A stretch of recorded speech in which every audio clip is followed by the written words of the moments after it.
Hi, thanks for joining us today. This is Benjamin Scout and Rick Heffelbauer. We are going to be talking about tomatoes and varieties in this video. One of the things that is fun about tomatoes and why I like them so much is there are thousands of varieties of tomatoes. There's different colors, different sizes, shapes, flavors, a lot of different qualities of different tomatoes. So we wanted to talk about some of the different types. So we break them down to mostly heirloom and hybrid varieties of tomatoes. So we want to talk about heirlooms for just a minute, and then hybrids and some of the benefits, the pros and cons to each of them. So we'll start with heirlooms. That's one of the more popular ones, and it's getting more and more popular. People want to do heirloom tomatoes. But Rick, you want to talk about heirlooms for a sec? So yeah, the heirloom tomatoes, I kind of liken it a little bit to the way the apple industry went many years ago. Some of you might, if you've been around a while, you remember we got into Red Delicious apples years ago because growers and supermarkets, they wanted a consistently red apple, and so they got to growing Red Delicious, and then people realized that there wasn't a lot of flavor in a Red Delicious, and so they started to go back to some of the old-fashioned apple varieties, and um, we had things like Wine Sap and Arkansas Black and Macintosh, and just all these varieties that people hadn't grown in a long time.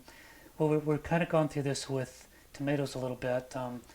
The tomato industry used to have the old-fashioned or old types of tomatoes, and as we were seeking a tomato that was more consistently red, consistently ripe and firm and so forth, we moved toward these hybrid red tomatoes, and many of them are really quite flavorful and quite good.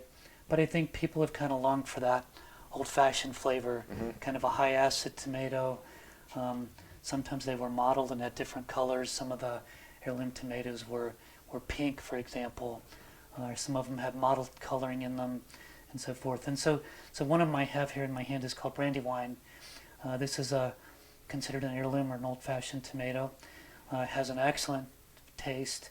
A lot of times the market growers, if they sell this one on the market, you'll end up paying a premium price when you buy a Brandywine. So the one thing to remember, though, about some of these old-timey tomato varieties is, for one thing, they don't have the hybrid vigor of the hybrid tomatoes today. So you're going to have more vine and less tomato, and because they aren't as vigorous, they tend to fall prey to diseases. At least that's been my experience more often. So you won't get as much yield, you won't get as much vigor, and sometimes the tomato plants won't live as long. But for some people, this is this is kind of the gourmet of tomatoes. And there's many other varieties out there too. This is just one. So if you want to grow some of the heirloom tomatoes, they're worth they're worth the effort, but definitely not going to have the vigor.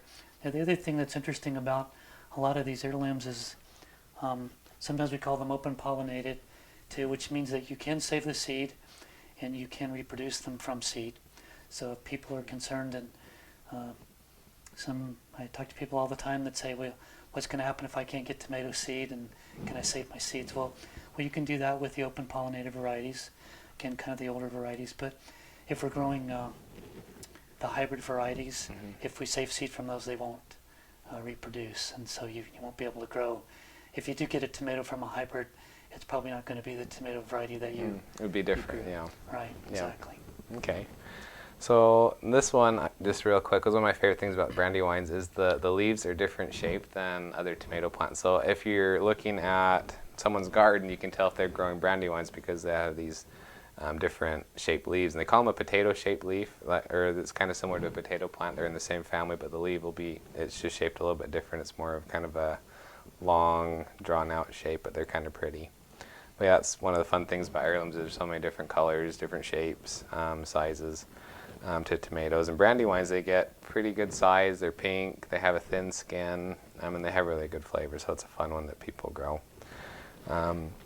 So on the flip side, if we go to hybrids, hybrids do offer, there's the hybrid vigor that Rick mentioned. They're going to be a little bit more vigorous. They're going to produce heavier. Typically, they're more uniform in size. They're going to be a little bit more consistent that way, and that's one of the reasons that they grow them. One, we want a vigorous plant.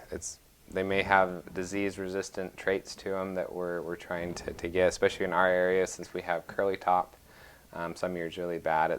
There are some varieties, and this is one of them that is resistant to curly top. And this is called Ropac. So these are ones that they do have a pretty good flavor. They produce really well, but they have the added benefit of being resistant to curly top. So if you want to try and up your odds, I guess, of getting tomatoes each year, you may try incorporating some of the hybrids into your system. So Rick, what are some other, since we're talking about curly top, do you know some other varieties that are resistant to curly top? Yes, there were, I think, 3 or 4 varieties that were released a number of years ago. One is Rosa, another one is Columbia, and then there's Ropac, and then there was a smaller fruited one called Salad Master. Those are the ones that I'm familiar with. What's interesting too, this one that Ben was holding up a minute ago, of course this will get bigger as it's put out in the field and grown, but my experience with Ropac too is it's more of a determinate that you mentioned before, and the determinants have a tendency to not get as big, so they'll grow up to a certain height, they'll set quite a few blossoms and fruits, and then they'll just kind of fruit there for a while, and then they'll just sort of slow down and stop. So that's the typical determinate, and I think that Ropac kind of grows that way. Where your indeterminates, like some of these others, that they'll have a tendency to vine, and then they'll set, a whirl of blossoms, so to speak, and then as that area is ripening, they'll grow up and they'll set another whirl, and so that's sort of typical of your indeterminates or your hybrids, which this happens to be a celebrity, and so it certainly is one that just keeps growing and growing and vines. Yep.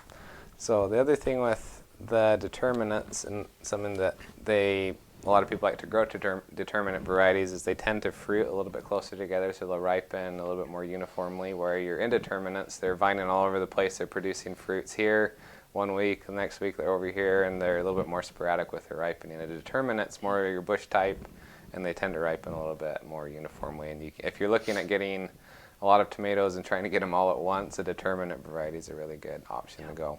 And determinants are not just for hybrids. There are some varieties of heirlooms that are a little bit more determinate. You just have to find the right seeds or the grower that's going to have those varieties and grow some of the determinate heirlooms as well. So, okay, well, is there anything else you want to add to tomatoes, Rick, that we haven't covered yet?